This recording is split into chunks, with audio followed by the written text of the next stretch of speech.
மாஸ்கோவில் உள்ள cloud city மன்றத்தில் கத்தார் 2024 உலகளாவிய கண்டுபிடிப்பு விருதை வென்றது. பிரிக்ஸ் குழுவில் உள்ள முக்கிய நகரங்களில் எதிர்காலத்திற்கான அர்ப்பணிக்கப்பட்ட கிளவுட் சிட்டி மன்றத்தில் நல்ல ஆரோக்கியம் மற்றும் நல்வாழ்வு பிரிவில் உலக வளர்ச்சிக்கான 2024 உலகளாவிய கண்டுபிடிப்பு விருதை செப்டம்பர் 18 மற்றும் 19 அன்று மாஸ்கோவில் கத்தார் வென்றுள்ளது. தோஹா நகர சபையின் பணிப்பாளர் நாயகம் மன்சூர் அஜ்ரான் அல் புவைனன் இந்த விருதை பெற்றுக் கொண்டதுடன் நிலையான அபிவிருத்தி இலக்குகளை அடைவதில் அவர் ஆற்றிய சிறந்த பங்களிப்புக்காக கௌரவிக்கப்பட்டார். இவ்விருது பற்றி கொண்டு அவர் கூறியது, கத்தாரின் சாதனை கத்தார் தேசிய தொலைநோக்கு 2030 உடன் இணைந்த அதன் தேசிய கொள்கைகளில் நிலையான வளர்ச்சியை ஒருங்கிணைப்பதற்கான அதன் உறுதிப்பாட்டை பிரதிபலிக்கிறது.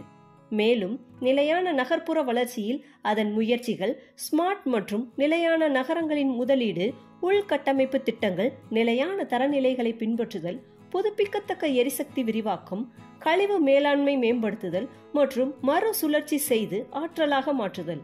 மேலும் பிரிக்ஸ் நாடுகளுக்கு மதிப்புமிக்க நுண்ணறிவு மற்றும் மாதிரிகளை வழங்கக்கூடிய ஸ்மார்ட் அப் சூழலை மேம்படுத்தவும் தொழில்நுட்பத்தை மேம்படுத்தவும் கத்தார் பெரும் முயற்சிகளை மேற்கொண்டது என்று அவர் கூறினார். மேலும் இதுபோன்ற தகவல் அறிய ல ஊடகத்துடன் இணைந்திருங்கள். ல ஊடகத்திலிருந்து SRK.